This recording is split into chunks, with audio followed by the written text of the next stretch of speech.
Ես այստեղ եմ, որպեսզի կանգնեմ իմ պարոն Կարապետյանի կողքին, համաձայն լինելով այն իրադարձություններին, որը հիմա կատարվում է։ Այդքան բան, ուզում ենք մի վայրկյան շուտ իր անազատության մեջ տեսնենք ու համաձայնեմ իր ամեն մի ասած տառը։ Ասում են սահմանադրական կարգի տապալման մեջ են նրան մեղադրում Հայաստանի Հանրապետության ներքին կյանքին Իսկ որ տասնամյակներով ինքը հայ մեր կողքն է եղել, դրա մասին չենք ուզում խոսալ։ Մենք իրավաբանությունը չենք հասկանում, մենք չգիտենք այն ինչ որ դուք ասում եք, մենք գիտենք մի բան, որ մենք եկել ենք մեծանուն հայի կողքը լինելու համար, մարդ, որը որ տասնամյակներով եղել է մեր երկրի անկախության պատերազմի եւ այսինքն մեր համար սա համարժեք է Քրքրքորյանը եթե կենթանի լիներ իր այսպես մի բան կատարվեր մենք լինենք իր կողքը զուտ ես մեծանուն հայի կողքը այսինքն մենք ոչ իրավաբան չենք մենք ոչ բան մենք զուտ եկել ենք մեր մեծանուն հայի կողքը լինելու այդքանը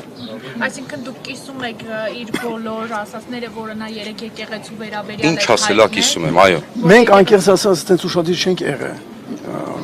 մեր ուշադրությունը գրավել այն փաստը, որ մեծանուն հայը այսօր գտնում է կարելի ասել անազատության մեջ։ Ու մենք եկել ենք այդ աջակցությունը հայտնենք, թե մենք այդքան շատ չենք խորացել, ամեն ինչի մեջ չենք կարդացել, որովհետև այդպես ապաքաղաքականացված ենք, բայց քաղաքականությունը ընդհանրապես կապ չունի, ռազմիկի ներկայությունը դա ժեստ է, նորից եմ ուզում կրկնել, մեծանուն հայի կողքին լինելը, դա մեր համար զուտ պատահականություն է։ Վերջին շրջանում եկեղեցու նկատմամբ իշխանության կողմից նման օրինակ դրսևորումները ինչպես եք գնահատում։ Ես կարծում եմ պարոն Կարապետյանի մոտեցումը, եթե ես նրա ասածի հետ համաձայնեմ, այդ ամեն ինչ ասում է։ Ես միայն իրան եմ լսում։